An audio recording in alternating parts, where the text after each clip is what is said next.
My stepsister caused my guests to throw up at my birthday party. You know that feeling when someone pushes you so far, you finally snap? My stepsister thought she could humiliate me on my 25th birthday, but she clearly didn't realize I'd be planning my revenge for 6 long months, a revenge that culminated in absolute chaos at her own wedding. Let me take you back. It was my 25th birthday, a milestone I was actually really excited about. I'd planned this perfect dinner at an amazing Italian restaurant downtown, meticulously arranging every detail for 2 months. 30 people, a deposit paid, a special menu. It was going to be my night. My mom had remarried 3 years prior to Phil, and with him came his daughter, Kendra. She was 28, and honestly, she thought she was better than everyone. Why? Because she'd gone to culinary school for a single semester before dropping out. Now, she works at a sandwich shop, but still insists on calling herself a chef and food artist. She wasn't even on my original guest list, but Phil, bless his heart, asked me to include her for family unity. Fine. The day before the party, Kendra calls me. She says she wants to contribute something special. I told her, politely but firmly, that everything was handled. We had a chocolate cake coming from the restaurant's pastry chef. Everything was paid for. But she just waved it off, saying corporate restaurant cake is boring, and she'd bring something better. I specifically told her, Kendra, please don't bring anything. My stomach clenched. I just knew this was going to be a problem. She just laughed, said I'd thank her later, and hung up. My blood ran cold. The night of my birthday, against all odds, was perfect. The food was incredible, everyone was laughing, truly having a good time. And then, 2 hours late, in strolls Kendra, carrying this massive box. She made a huge entrance, of course, announcing loudly that she'd brought the real birthday cake. She actually pushed past the servers who were trying to guide her and plopped her monstrosity right onto the main table. I tried to tell her again, Kendra, we have a cake coming. But she cut me off, saying no one wanted a corporate restaurant cake when they could have her artisanal creation. Then she opened the box and pulled out the most disgusting thing I have ever seen in my life. It was supposed to be a cake, but it looked like gray-green mud.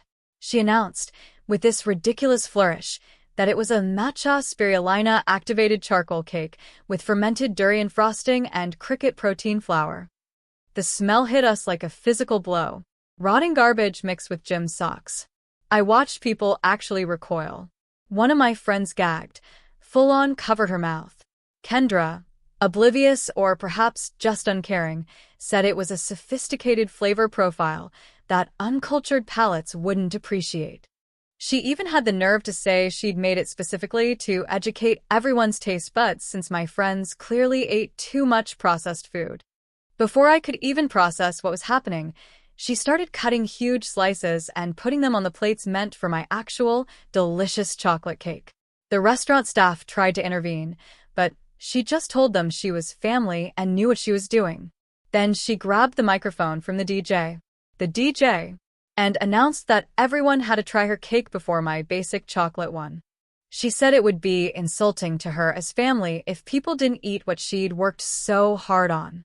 She actually stood there, watching, making sure people took bites. My friend Amy, bless her heart, took a bite and sprinted to the bathroom to throw up.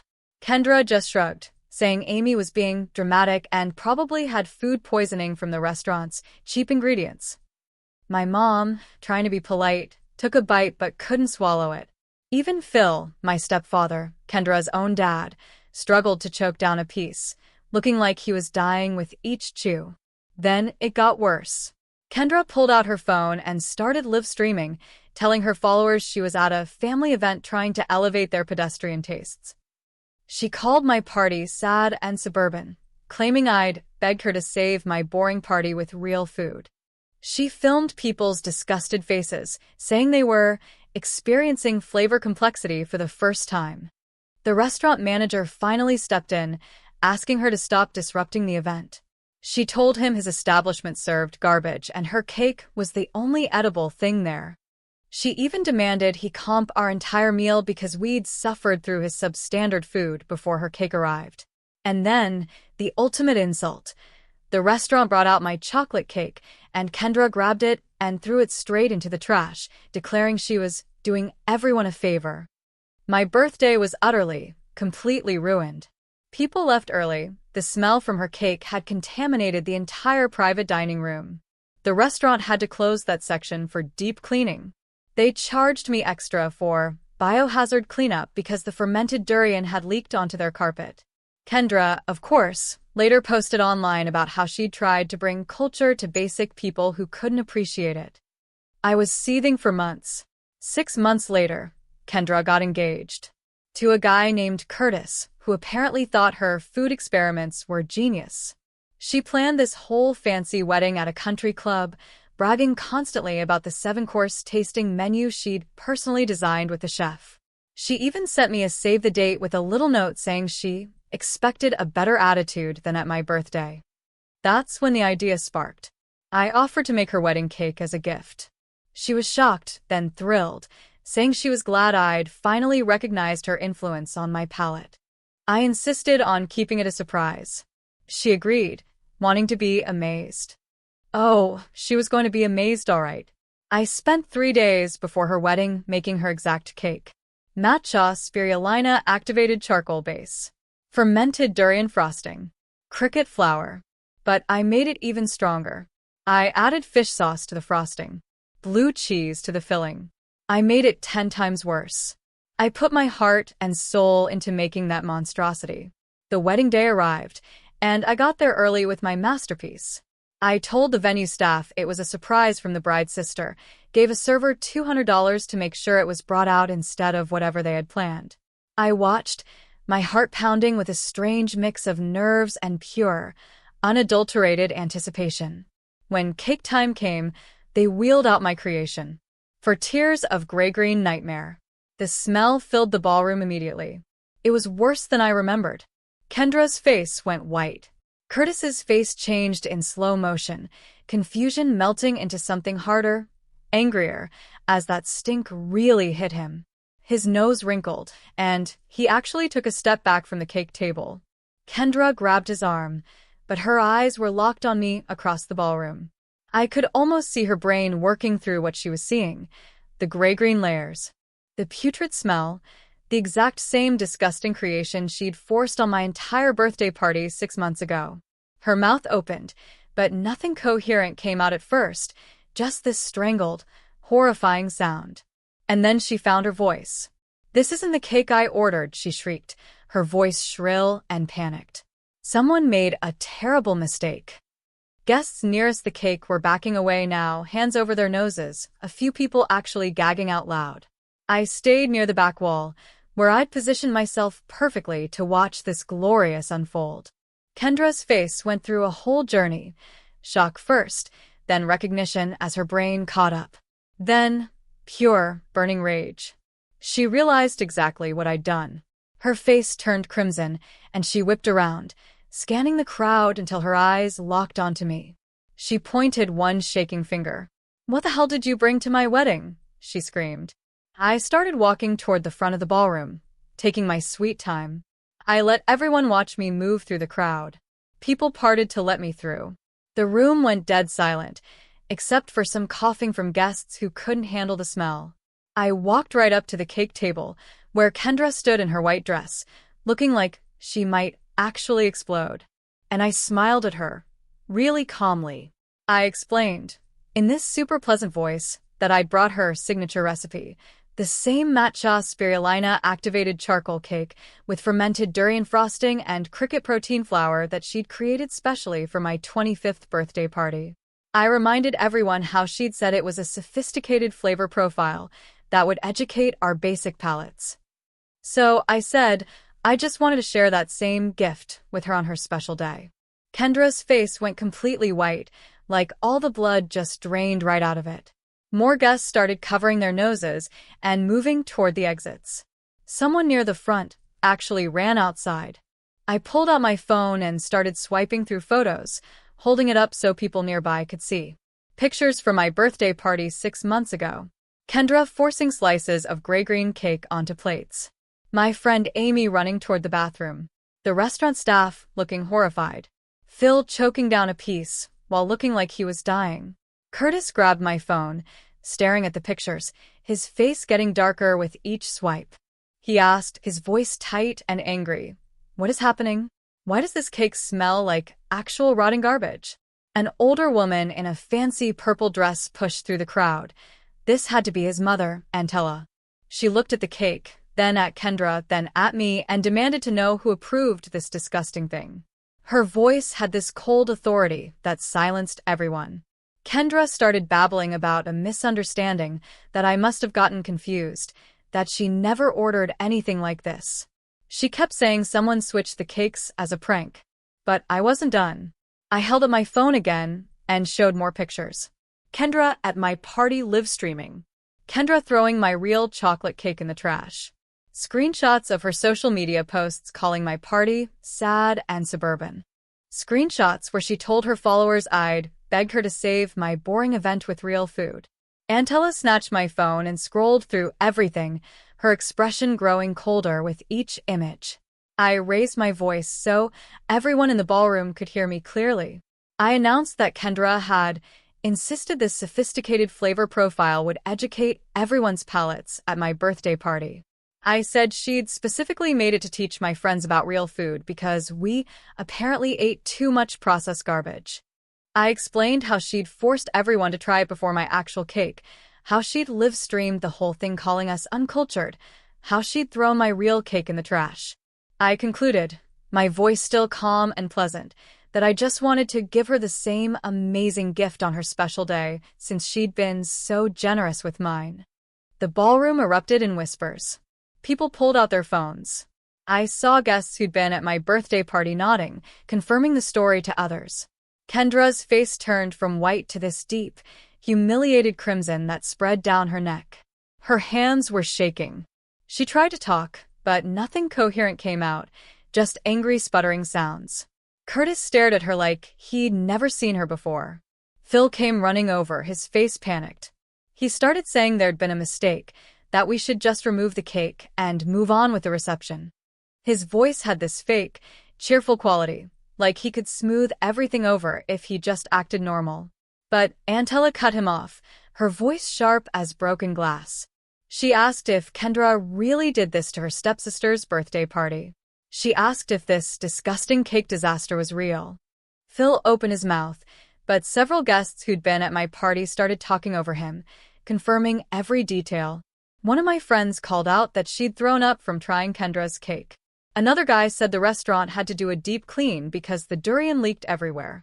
A woman near the back said she'd seen Kendra's social media posts bragging about bringing culture to basic people. Antella's face got harder with each confirmation. She looked at Kendra with this cold disappointment that was somehow worse than anger. Curtis just stood there frozen, looking between his bride and the nightmare cake, like his brain couldn't process what was happening. Kendra's maid of honor, Sabina, rushed over. She put her arm around Kendra and started defending her loudly. She said the birthday thing was just Kendra being passionate about food and trying to share her culinary knowledge. She said people were being dramatic and turning a generous gesture into something ugly. She glared at me like I was the villain. But then Curtis turned to Sabina. His voice was quiet, dangerous. "Why have I never heard about any of this?" he asked. "Why has my fiancé never mentioned ruining her stepsister's birthday party? Why am I finding out at my own wedding that my bride forced disgusting food on people and mocked them online?" Sabina's mouth opened and closed, but she didn't have an answer. The photographer kept moving, taking pictures of everything. The cake, Kendra's tear-stained face, Curtis's angry expression, guests covering their noses. The camera clicks were piercing in the tense silence. More people were edging toward the exits. The smell was getting worse as the cake sat there, the durian frosting probably getting warmer. A man in a country club uniform, the event coordinator, appeared with 2 security guards. He introduced himself as Bradley and, in a professional but firm voice, said the cake needed to be removed immediately. He gestured to the security guards, who moved toward the cake. Kendra made this horrible sobbing sound and grabbed Curtis's arm, mascara starting to run down her face in black streaks. She begged him to do something, anything, to fix this. But Curtis just stood there, completely frozen, staring at the gray-green cake like it represented everything wrong in his life. He looked at Kendra, then the cake, then back at Kendra, his face a blank mask of shock. The security guards picked up the cake stand and started carrying it toward the kitchen. The smell moved with it like a cloud, and people actually parted to let them through faster. Half the ballroom was empty now, guests standing out on the terrace, gulping fresh air. Margot, my mom, grabbed my arm hard and dragged me toward a corner near the windows. She hissed at me in a furious whisper, asking how I could be so cruel. She said I'd completely ruined Kendra's wedding day. She asked what was wrong with me, doing something this horrible. Her face was red, her eyes blazing. Something hot and angry rose up in my chest, and I yanked my arm away. Where was this energy 6 months ago, Margot, when Kendra ruined my birthday? I demanded, my voice sharp. Why didn't you care when Kendra forced disgusting food on my friends and made them sick? Why was it fine when Kendra cost me extra cleaning fees and threw my real cake in the trash? Why did Kendra get to humiliate me in front of everyone I cared about, but I'm the villain for giving her the same experience? Margot's mouth opened, but nothing came out. She just stood there, staring at me, her hand still raised from where she'd gripped my arm. She looked like she wanted to argue, but couldn't find the words. Her face went from angry to confused, then to something that might have been shame. Curtis's best man, Quentin, appeared near the cake table area. He quietly suggested to Curtis that they had a backup cake in the kitchen, a simple white one the venue kept for emergencies. He thought they could cut that instead and try to salvage the reception. His voice was gentle, like he was talking to someone in shock. But Kendra was full-on hysterical now, sobbing so hard her whole body shook. She kept saying her wedding was destroyed, that everything was ruined. Her carefully pinned hair was coming loose, her makeup streaked everywhere. She looked nothing like the perfect bride from an hour ago. More than half the ballroom had emptied out onto the terrace. Through the windows, I could see crowds of wedding guests standing outside, probably grateful to escape the lingering stink. The ones who stayed inside looked deeply uncomfortable. Phil moved toward Kendra, wrapping his arms around her, making soothing sounds while she cried into his shoulder. But he was looking at me over her head with this expression of pure, burning anger. His eyes were hard and accusing, like I was the worst person alive. I felt this weird twist in my stomach, not the satisfaction I'd expected. I'd imagined feeling triumphant, watching Kendra get exactly what she'd given me, but instead there was just this hollow, sick feeling. Curtis stood frozen for another long moment, then turned and walked straight out to the terrace without a word to anyone. His shoulders were rigid, his hands clenched into fists. Antella watched him go, then looked back at Kendra, still sobbing in Phil's arms. Her face was cold and furious. She followed Curtis outside, her purple dress swishing as she moved fast through the remaining guests. I stood there in the corner with Margot silent beside me, watching Phil try to comfort his daughter, while the wedding reception fell apart. The venue staff moved quickly. 2 servers rolled my gray-green disaster toward the kitchen, while a third wheeled out a plain white sheet cake on a silver cart. The replacement looked basic, boring, just white frosting with simple piped borders. But at least it didn't smell like rotting fish mixed with gym socks. Bradley, the coordinator, started directing staff to open the terrace doors wider to air out the ballroom. The lingering stink still made people cover their noses. Even though my creation was gone, guests clustered near the open doors, breathing in the fresh evening air like they'd been trapped in a dumpster. Some were whispering, checking their phones. A few couples were already slipping out through the main entrance. The emergency cake sat there, looking sad and inadequate compared to the 4-tier monstrosity Kendra had planned. Bradley tried announcing that cake cutting would resume shortly, but his voice came out uncertain, and nobody really reacted. The DJ had stopped the music completely, and the ballroom felt eerily quiet except for awkward murmuring. Phil still had his arms around Kendra near the head table. She kept saying her wedding was destroyed, over and over between gasping breaths. Sabina appeared and rushed over to them, shooting me a look of pure hatred before wrapping her arms around Kendra from the other side. The two of them formed a protective barrier while she cried. They led her down a hallway towards the bathrooms. I could hear her crying echoing even after they were out of sight. Bradley just looked at the remaining guests with a helpless expression. An aunt asked loudly if they should start serving the emergency cake or wait for the bride. The awkwardness was almost unbearable. Bradley just shook his head. Wait for what? Kendra was locked in the bathroom, having a breakdown. Curtis was outside somewhere, probably questioning his entire life. The reception was basically over. I stood there, the hollow, sick feeling in my stomach getting worse.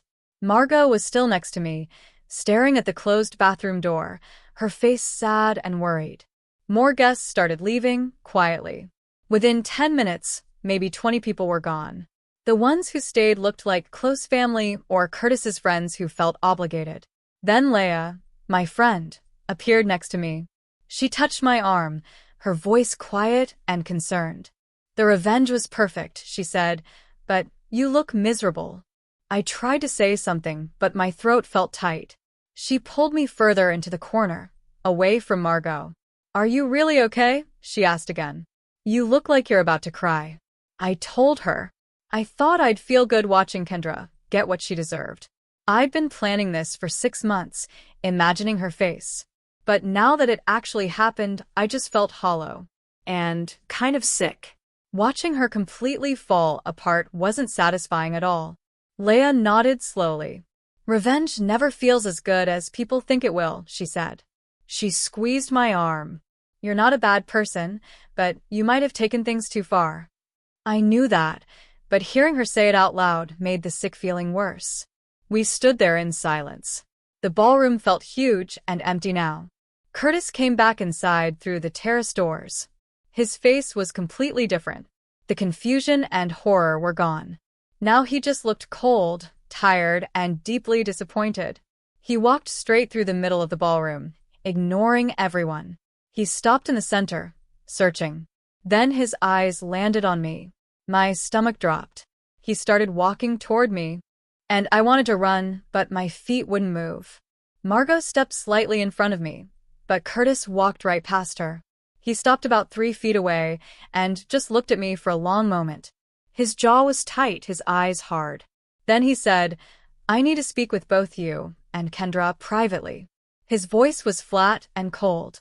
We're going to talk about what the hell just happened, and we're going to do it now. I nodded, because what else could I do?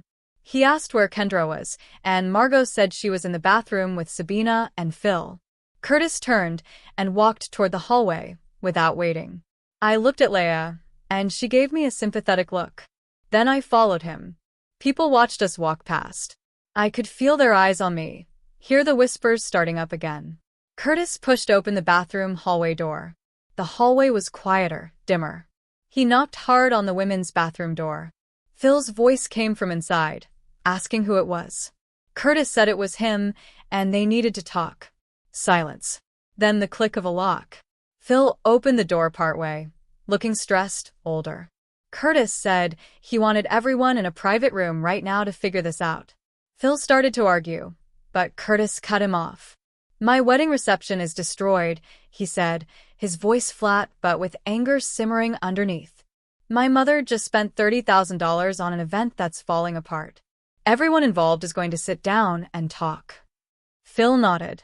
Curtis asked where we could go. Phil suggested a small meeting room near the office that Bradley, the coordinator, could probably open. Curtis walked back to find Bradley. I stood there, feeling like I was going to throw up. Phil looked at me through the crack in the door, his expression pure anger, before closing it again. I could hear Sabina's voice inside, then Kendra's crying getting louder. A few minutes later, Curtis came back with Bradley. Bradley led us down a different hallway to a door marked private, unlocked it, and flipped on the lights. Inside was a small, beige conference room. Bradley said to take as long as we needed and left quickly, like he wanted to escape. Curtis sat down at the head of the table, arms crossed. His face was still cold, still disappointed. I realized then that he was genuinely a good person. He didn't deserve any of this. He didn't deserve to have his wedding turned into a revenge spectacle. He didn't ask for his bride and her stepsister to be in some stupid war that exploded on his special day. I sat down 3 chairs away from him and stared at the table. We waited in silence. After a couple of minutes, the door opened.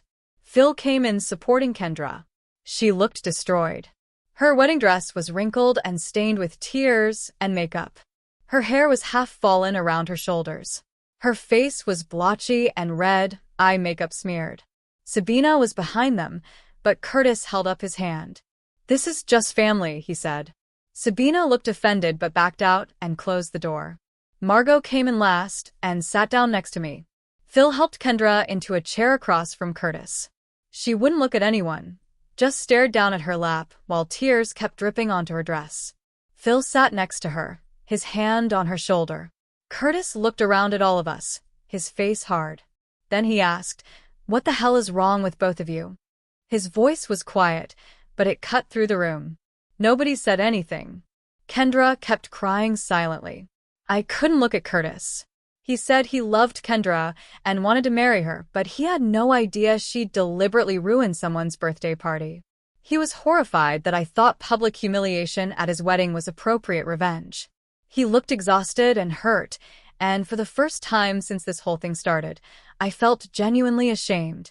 The sick, hollow feeling in my stomach twisted into something worse. Curtis kept going. He'd spent the last 20 minutes outside, trying to process. His mother was furious. Half their guests had left. The reception was basically over. He didn't know what to think about either of us. Kendra finally spoke up, her voice choked and wet from crying. She said I was being boring with my birthday party, and she was just trying to help. She brought a special cake to make the event more interesting. Curtis's face went from exhausted to angry. "You seriously don't see the problem with forcing your food experiments on people who explicitly said no?" he asked. "She told you not to bring anything, and you did it anyway." She threw away the cake she'd paid for, made her guests sick, and cost her extra cleaning fees. Kendra tried to argue, but her voice broke. "People just didn't understand sophisticated flavors," she whimpered. Curtis actually laughed, but it wasn't a happy sound. "Do you really think that's the issue?" Phil jumped in, trying to smooth things over. "Both his girls got carried away," he said. "They should just apologize and move on. We're family, and families forgive each other." But Margot cut him off, her voice sharp and firm. She told Phil he'd been making excuses for Kendra's behavior for years, and it needed to stop. Phil looked shocked. Margot continued, listing Kendra's offenses: forcing disgusting food on people at a party she wasn't even supposed to attend, throwing away the real cake, live-streaming the whole disaster, while insulting everyone. "That's not passion or artistic expression, Phil," she said. "That's selfish and cruel." Phil started to argue, but Margot kept going. She admitted I shouldn't have ruined the wedding, but Kendra needed to take responsibility for starting this whole mess. The room went quiet again. I could hear Kendra's breathing, still uneven from crying. Curtis was watching me now, waiting. I knew I had to say something. My voice came out shaky, and I had to clear my throat. While Kendra started it, I said, "I took things too far by ruining her wedding day." My voice cracked, and I felt tears starting in my own eyes. I was so angry for 6 months that I didn't think about how this would hurt Curtis, or what it would do to our family. I just wanted Kendra to feel what I felt, but I didn't consider all the other people who'd get hurt. Curtis nodded slowly, but didn't say anything. Kendra was crying harder again. Then suddenly she spoke. Her voice was so quiet I almost didn't hear it. "I knew the birthday cake was disgusting," she said. She knew people hated it, but her pride wouldn't let her back down. She'd spent years trying to prove she was a real chef, even though she dropped out of culinary school. She wanted people to take her seriously, to respect her food knowledge. When people rejected the cake, she felt like they were rejecting her. Her whole body was shaking as she talked. "She knew I was right to be mad," she said, but she couldn't admit it before. Phil's face had gone soft and sad. He squeezed Kendra's shoulder, but didn't try to defend her anymore. Curtis stood up suddenly. His chair scraped loud against the floor. "I need time to think," he said. Then he walked to the door and left without looking at any of us. The door closed behind him with a quiet click. We all sat there in horrible silence. Then Antella appeared in the doorway, still in her purple dress, her face like stone. She said she was taking her son home, and the reception was over. She looked at both Kendra and me with pure disgust. "You should both be ashamed of yourselves," she said, "for turning my son's wedding day into your personal drama." Then she left too, her heels clicking away down the hallway. The venue staff started clearing tables while guests grabbed their coats and bags. People avoided looking at me or Kendra as they left. I heard whispers, saw phones being put away. The ballroom felt huge and empty. Kendra sat at the head table in her white dress, which now had gray-green streaks on the skirt. Her veil hung crooked, her makeup ran in dark tracks down both cheeks. She wasn't crying anymore, just staring at nothing. Curtis's empty chair sat next to her. I stood near the wall, watching her, and felt something heavy settle in my chest. This wasn't just payback for my birthday. I'd wrecked her wedding day. I'd hurt Curtis, who never did anything to me. I'd made his mom pay for a reception that ended in disaster. The hollow feeling in my stomach got worse. A server wheeled past me with the remains of my revenge cake, and the smell made me feel sick. Phil appeared and put his hand on Kendra's shoulder. She didn't move. He helped her stand up, and she wobbled in her heels. Margot came over to me, without saying anything. Her face looked tired and disappointed. We walked to the parking lot together. Phil's car was already pulling away with Kendra in the passenger seat. I got in my car, and Margot got in next to me. We drove in complete silence for 10 minutes. Finally, Margot spoke. Her voice was quiet and flat. She said she was disappointed in both of us, but especially in me. She said I should have been the bigger person instead of stooping to Kendra's level. "What Kendra did at my birthday was awful," she said, "but what I did was planned and calculated." "That makes it worse somehow," she said. I gripped the steering wheel harder. She thought I was more mature than this. I dropped her off at her house and drove home alone. The next 3 days felt wrong. I thought I'd feel satisfied or justified, but instead, I just felt worse. I kept seeing Kendra's face when she realized what I'd done. I kept thinking about Curtis walking out. I called in sick to work on Monday and stayed in bed. Leia came over Tuesday night with takeout. She sat on my couch and let me talk. I told her the revenge didn't fix anything. I was still mad about my birthday party, but now I also felt guilty about the wedding. She listened, without judging. I'd spent 6 months imagining Kendra's face, and in my head, it felt good. But in real life, it just felt mean. Leia asked if I regretted it. "I don't know," I said.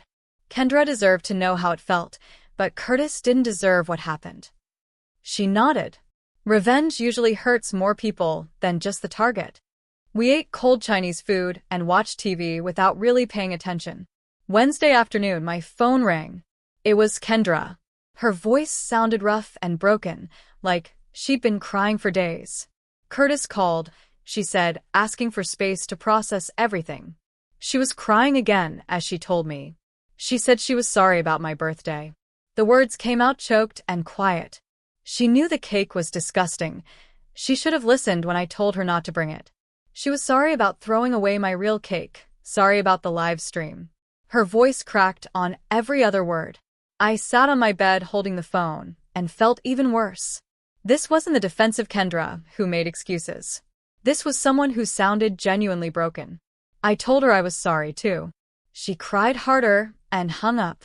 A week after the wedding, Phil called me. He said we needed to have a family meeting.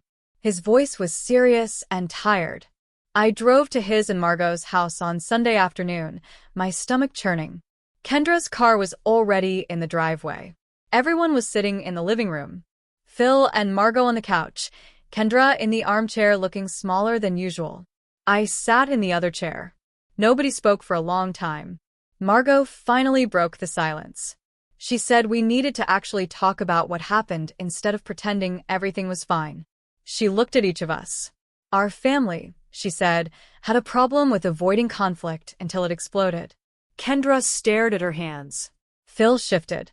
Margot kept going. Both Kendra and I had hurt each other badly, and we needed to address it properly. More silence. Then Kendra started talking, her voice quiet and shaky. She'd always felt bad about dropping out of culinary school. She overcompensated by forcing her food opinions on everyone. She wanted people to think she was talented and knowledgeable, even though she only lasted one semester. Ruining my birthday was wrong, she said.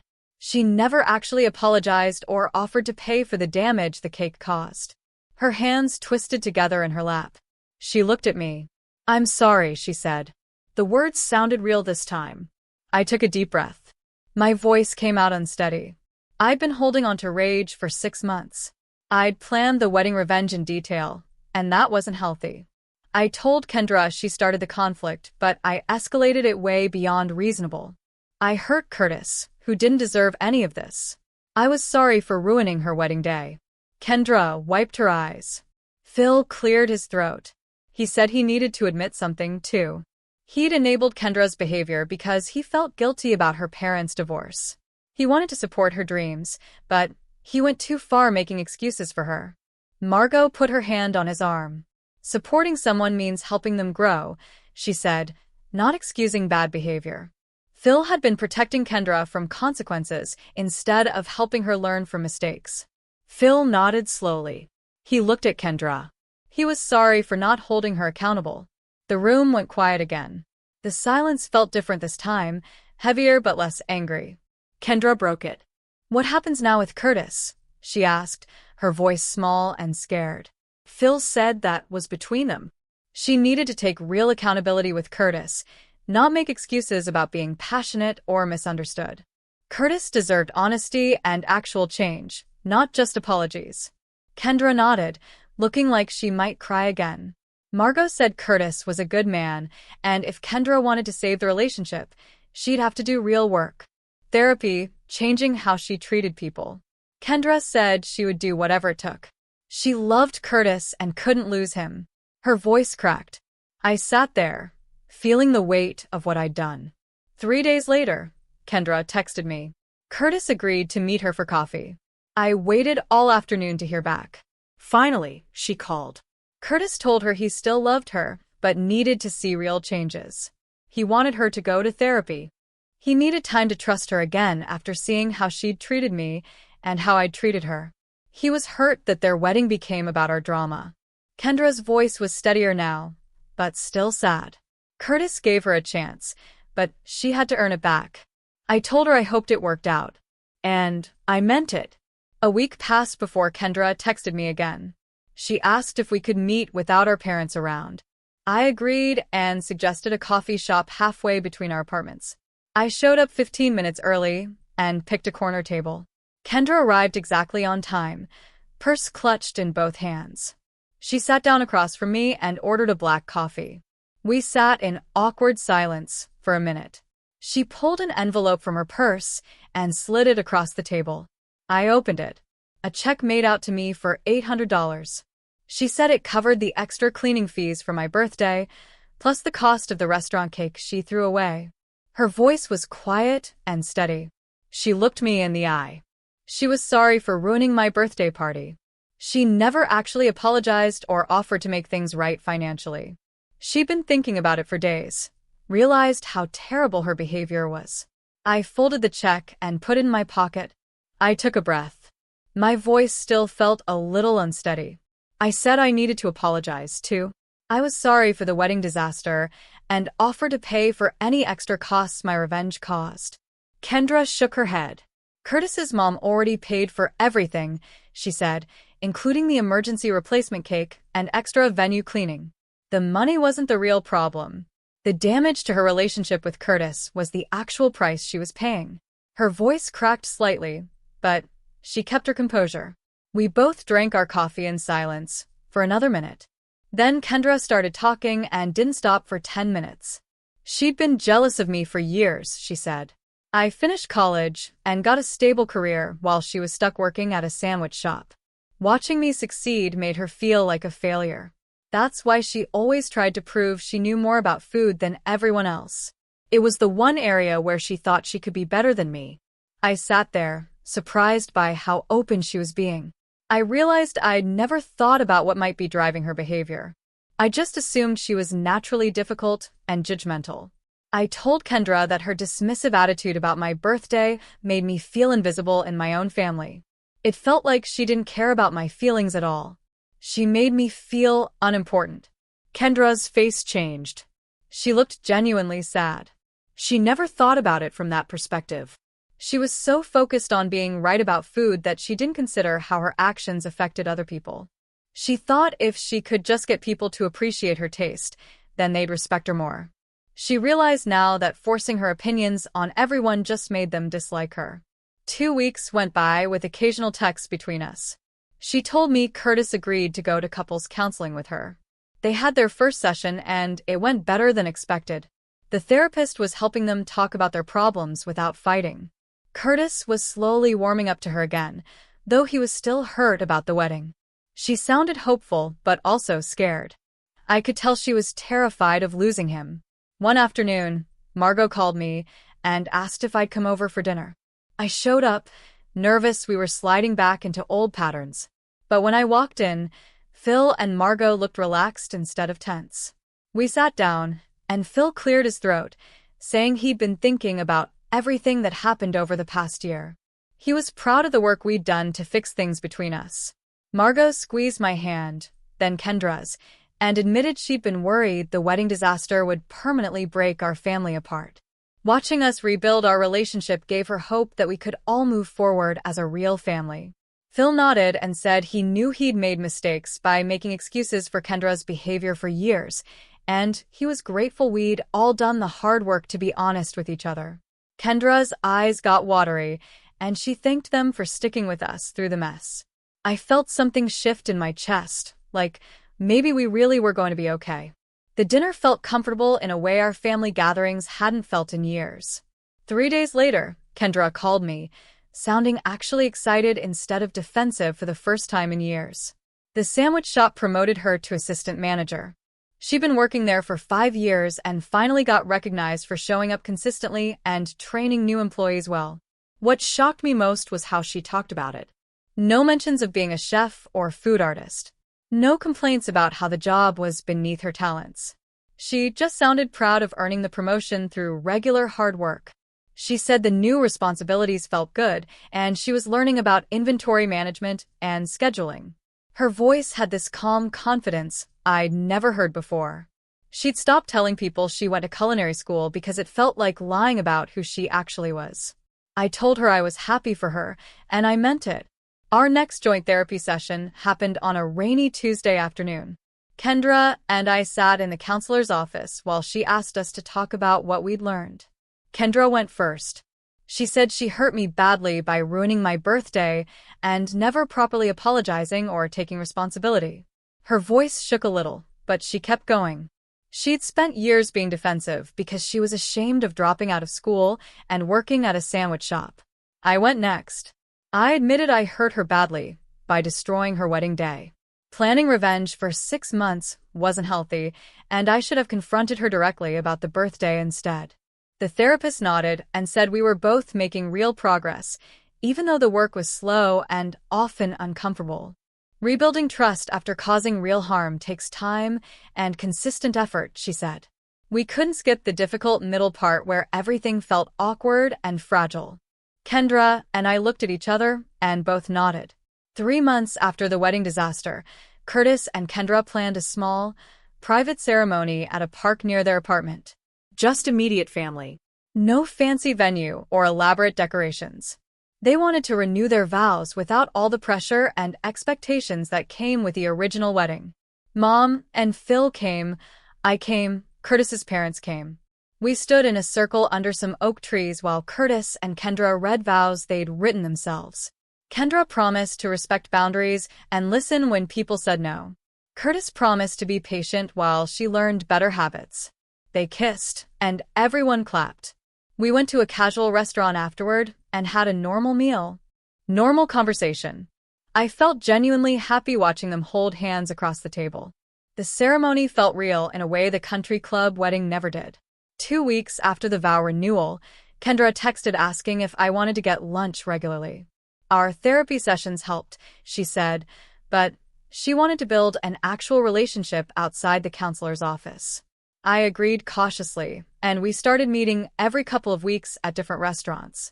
The first few lunches felt stiff and overly polite. We talked about safe topics like work and weather. But gradually, the conversations got more natural. She told me about problems at the sandwich shop. I told her about frustrations with my job. We started texting between lunches about random things. Nothing deep, just normal sister stuff. At one of our lunches in early spring, Kendra ordered a salad, and I got a burger. We were halfway through eating when she brought up therapy unprompted. The counselor helped her realize she used food to control situations where she felt insecure or less than other people. Bringing that disgusting cake to my birthday was really about proving she had special knowledge that made her valuable. She spent years forcing her food experiments on people because deep down she was terrified they'd see her as a failure who couldn't finish school. I put down my burger and shared that I tend to withdraw and plot revenge instead of confronting problems directly. I told her about the 6 months I spent planning the wedding cake, how consuming that anger felt, how hollow the actual revenge turned out to be. She nodded. We both had really messed up ways of handling conflict. And we both started laughing at the same time. Not polite laughter, real, genuine laughing about how completely dysfunctional our conflict styles were. I made elaborate revenge plans. She bulldozed over everyone with gross food. We were both disasters in totally different ways. The laughter felt like something shifting between us, like we were finally seeing each other as actual people instead of enemies or obstacles. When we finally stopped laughing, Kendra said this was the first real conversation we'd ever had. I agreed. The whole lunch felt different after that, less like a therapy assignment and more like two sisters actually getting to know each other. I drove home thinking that maybe, eventually, we could actually become friends instead of just family members who tolerated each other. My 26th birthday rolled around in late April. I planned another dinner at a different Italian restaurant, keeping it smaller this time, just close friends and family. Kendra texted the week before asking if she could bring dessert. My stomach clenched at first, old anxiety kicking in, but then she added that she wanted to bring a chocolate cake from the professional bakery near her apartment. Nothing weird or experimental, and she'd only bring it if I said it was okay. I read the text 3 times, appreciating that she was actually asking permission and respecting my boundaries. I told her yes, that would be nice. The night of my birthday, Kendra showed up on time carrying a white bakery box. She found me before dinner started and asked again if it was still okay to serve the cake. I said yes and watched her carefully place it on the dessert table. It was beautiful. 3 layers of dark chocolate with smooth frosting and simple decorations. When dessert time came, Kendra didn't make a big production or speech. She just quietly helped cut slices and pass them around. The cake was delicious, rich and perfectly balanced, exactly what a birthday cake should be. I caught her eye across the table and mouthed, "Thank you." She smiled back, and it felt genuine. The birthday dinner was lovely and drama-free. People laughed and told stories, and nobody's food made anyone sick. Near the end of the night, Kendra stood up with her wine glass and tapped it gently. My body tensed for a second, old habits kicking in. But she kept it short and sweet, saying she wanted to apologize again for last year and how grateful she was that we were rebuilding our relationship. Her voice didn't sound performative or fake. She looked right at me and said she was proud to be my sister, then raised her glass. Everyone clinked glasses, and the moment passed naturally. No drama, no weird tension, just a nice toast at a birthday dinner. Later, as people were leaving, Kendra hugged me and whispered that she hoped I had a good night. I hugged her back, and I meant it. Looking back, I realized the revenge didn't fix anything at all. Serving that horrible cake at Kendra's wedding just created more damage and hurt innocent people like Curtis. What actually fixed things was the painful process that came after. We had to sit in therapy and face our issues honestly instead of pretending they didn't exist or hoping they'd magically disappear. We had to hear how our actions hurt each other and take real accountability instead of making excuses. We had to learn to communicate directly instead of Kendra bulldozing over boundaries or me plotting elaborate revenge. The work was uncomfortable and slow and sometimes felt impossible, but it changed how we related to each other in ways that actually lasted. Kendra and I would never be best friends who shared everything and talked every day. We were too different, and we'd hurt each other too badly for that kind of closeness. What we built instead was a respectful sister relationship with clear boundaries and genuine care for each other. She asks before bringing food to events and respects when I say no. I speak up immediately when something bothers me instead of staying silent and resentful. We have lunch together every few weeks and actually enjoy the conversation. Our family gatherings are pleasant now, sometimes even fun, without the tension and drama that used to define every interaction.